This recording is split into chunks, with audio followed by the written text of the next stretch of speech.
What's up, everyone? Welcome back to another review. I'm AJ Legend, and these are my two sisters. Victoria. Christina. And we just got done watching Scary Stories to Tell in the Dark. So this is going to be a little bit of a sibling group chat about this film. These two have seen it, and today was my first viewing of it. I overall thought that this was a pretty good movie. Now, Scary Stories to Tell in the Dark is based off the series of horror children's books of the same name that came out in the very, very early 80s. So this movie is pretty much an adaptation of those storybooks, and it really, what it does is that it tells its own story. And like I said, for the most part, I thought this movie was really, really rock solid. I got the impression of this movie being It meets Stranger Things with a little bit of Creepshow, and I love Creepshow, and I enjoyed it. Though I think there are certain things with this movie I would have done a little bit differently. But I'll get to those thoughts after I let these two take the floor, which I'm going to do right now. So, Victoria, you go first. Sorry. Why you're wasting time. Oh, I'm sorry. Just I thought the movie was good. I don't think Tommy was a good bully. I feel like he could have been more. actually, I had the same feeling. Yeah. I was like, actually telling her that I thought Tommy was horrible. Yeah, I feel Mainly like because I thought the acting was terrible. Yeah, he was like a drunk Yeah. person, but like even a drunk person. Like You know- comparing it emotion to than the bully in that. It, like Henry was like a I real told you bully. the exact same thing. Like Oh, no, but I realized she it had that though. wrong thought too. Like when you're comparing the movies, you see how different the characters are. Yeah. so pretty much the opening of this movie has this bully named Tommy, who was pretty much terrorizing our group of heroes, and Tommy is pretty much, he's just a typical high school jock. Yeah. It's Halloween. He gets drunk. He's in the cornfield, and the scarecrow that he hates come to life and pretty much kills him. Yeah. And I actually think that's the Harold is the name of the scarecrow. I actually Yeah. think that's the best segment of the entire of the movie. That's my favorite segment. Yeah. I thought it was really well directed. I thought it was very, very creepy, and the whole idea of being lost in something like a cornfield adds a lot of creepy tension, a lot of atmosphere. Not to mention, I really like the look of how Harold is. Yeah. No, this is what the Harold Scarecrow looks like, and I like it. It's a very distinct, creepy look that when you see it, He has like a hole in his stomach. it's gonna stay with you. It's gonna make your skin crawl, and if you're like, Goosebumps. and if you see something like that in real life, you're gonna be compelled to just stare at it for like minutes on end because like there's something about it that tells a story. But what is that story? That we don't know. I And guess like the for whole them, like bugs okay. crawling in and out of Yeah. its mask or whatever. But you know what? That's the biggest praise I give this movie is that there's certain things, these stories, like what happened to these people that created these stories. It like pays attention to detail. Yeah, like with the story of the big toe. You know, Yeah. with the toes, like who's got my toe? With one of those kids, Augie, right? Yeah. Yeah. Now that's not my favorite. That's I really like that one. That's my third favorite segment, Mhm. third story. It's okay. And that goes for more typical cheap jump scares, to be honest with you. Yeah. Anything you like that? Oh, well, I was gonna say that the scarecrow is kind of like when you're comparing this like the movie to It. I guess the scarecrow can be like It, basically. Oh, Pennywise? Yeah, Yeah, you could say that Because, a little bit. that could be like their reputation. Yeah, but I also like how when you get later on to the movie, Harold's actual representation of one of the family members of the villain, Sarah. Because when you see that little flag, like Harold, so Harold. The way I'm seeing how I read that was that the Scarecrow Harold is partially maybe Harold was a family member that Sarah got to and turned into a scarecrow. Yeah. I mean, if this movie were to have a sequel and go more into Sarah's origins, I think that could be explored. That could be fun too. The movie did leave off on a cliffhanger. Oh yeah. But let's talk about the other stuff first before we get going. We kind of jumped around a little bit. Yeah. So yeah, overall, so Harold to me the first segment is the best one. That's my opinion. The Big Toe segment, that's kind of the weakest one. Yeah. The Red Worm segment, I actually think is my second favorite one. I actually enjoyed that one. And she sucked him into Oh, her yeah. stomach. Not only that, it's Like they became one. no, it's the whole concept of running down every which way possible, and no matter what, it's Yeah. inescapable. It's like a trick room, like a trap door. Yeah. I enjoyed that. That's actually very, very scary. And I thought the young actor who played Chuck, did a real good job at selling his Performance. at selling his fear. I actually think all the actors who played the kids, I thought they all did a good job. I think the girl who played Stella was solid in the role. Yes. The kid who played Ramon was pretty good. And the movie also has like a little underlying love story between those Yeah. Oh two. yeah, I know.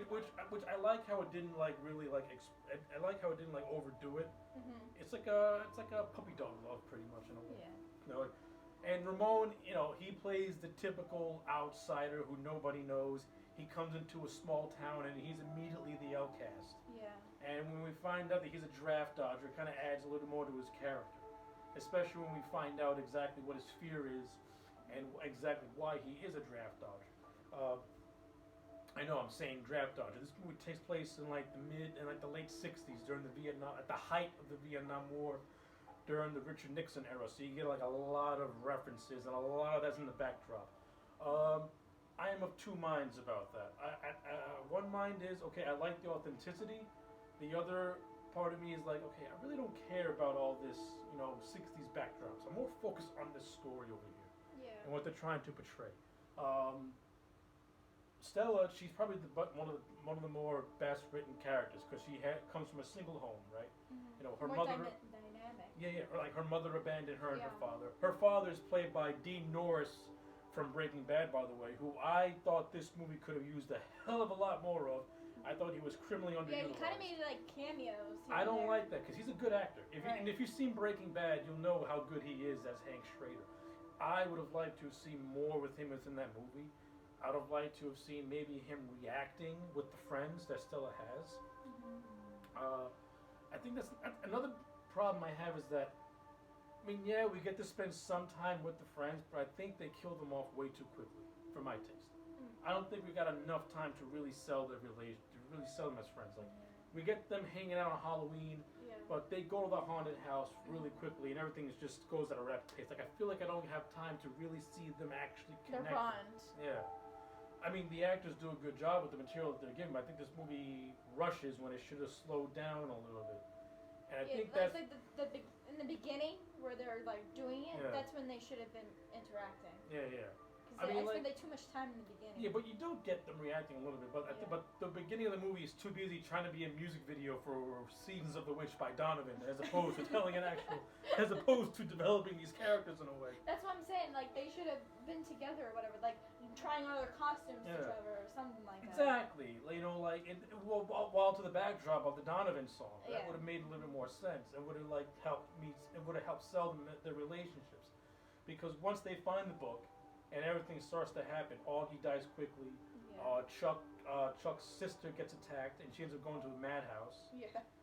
Then Chuck pretty much goes in the entire in that whole hospital scene, which I think is one of the best segments in the movie as well.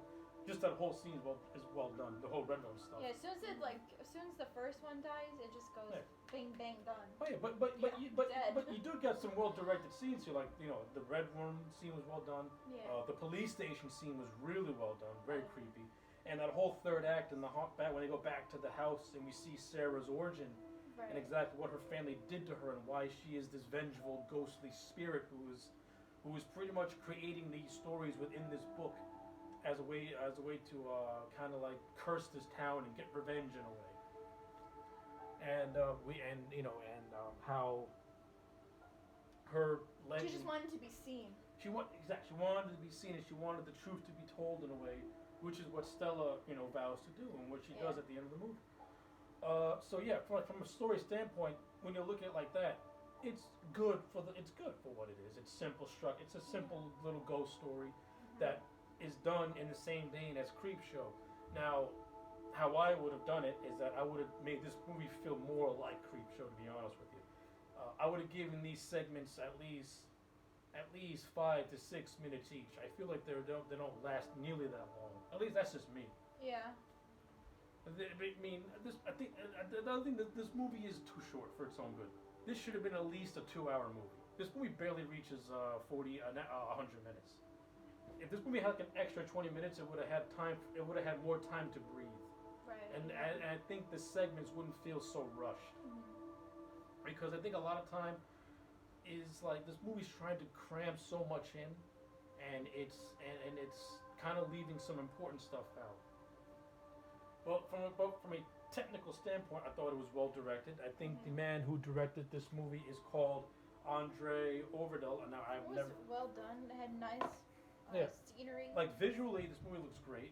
Now again, this movie's produced by Guillermo What del is it? Toro. Is like CGI in there too? It's a mix of CGI and practical effects. This movie is produced by Guillermo del Toro. Now, if you don't know who Guillermo del Toro is, he did films like Hellboy and most recently The Shape of Water, and he's a very he's like a visual artistry. Okay. And this movie feels yeah, like it's very visual. it's a visual. Especially at the end when they're driving, Oh, yeah. you see the mountains. It's a or whatever. visually striking movie. From a Yeah. production standpoint, it's beautiful. Yeah. The cinematography is clean and crisp. I would have had this story take place all on Halloween. I don't know why. And you know it's the scenery too. It takes place on Halloween, the day that we see the kids or whatever, and you can see it's nice. See, I would not have done that. I would have had this movie take place Oh, 3 one days night? before Halloween, and then Oh. have everything intense happen on Halloween itself. Like this movie happens, everything happens post Halloween. Yeah. I didn't really like that. I didn't think that. I thought that was kind of like cheap and lazy, to be honest with you.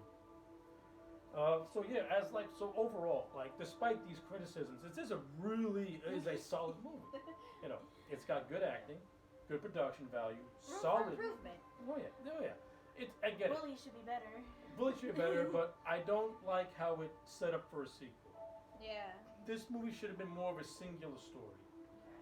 Like it should have just had the kids just being released from Sarah, and the whole thing feeling like a Nightmare on Elm Street, the first one, a little in a way. Though minus Freddy. Like the kids after she like. So in the overcome Sarah original and put her back Nightmare on Elm Street, that ending Yeah. was supposed to have been an entire dream. Like the original intent of Nightmare on Elm Street was that Nancy dreamt the whole thing before they changed the ending to what we saw with the Freddy car. Yeah. I think Scary Stories to Tell in the Dark should have had the original Nightmare ending where everyone comes back to where everyone is alive, everyone is safe, and it would have had a beginning, a middle, and an end with no cliffhanger. Yeah. But it would have left the impression of okay, maybe there's more stories to tell. Like make this into an anthology, which is what the books were. So Victoria, your final thoughts. It really is kind of like it more, like you know, with like the group of kids Yeah. and how they're like basically losers. Oh, yeah. All right. I don't know. Okay, so what are you gonna give it for a grade? Okay. I think it was like an 8 out of 10. You sure, Christina? I think maybe. Like a 7.5, 8. Yeah, I'm gonna give it a solid 8. See, I'm gonna give this movie a solid 8 because overall the positives do outweigh the negatives. Right. Even though I do have criticisms for this movie, it's still a very fun watch. It's a Yeah. very fun movie to watch. Now there are certain moments where this movie wants to be rated R, and you can tell that it's pulling itself back a lot because of the PG-13 rating. Yeah. Yeah, but overall, it's a fun watch. If you haven't seen it, highly recommend it. 8 out of 10 from all three of us. It's a good Halloween scare. Exactly. It's a fun little Spooky movie to watch. season. It's a quick movie. It's a quick watch, and you'll be entertained all throughout. Well, those are our thoughts on Scary Story to Tell in the Dark. Let us know yours in the comment section down below. Like this video and subscribe, and I will check you back next time for more.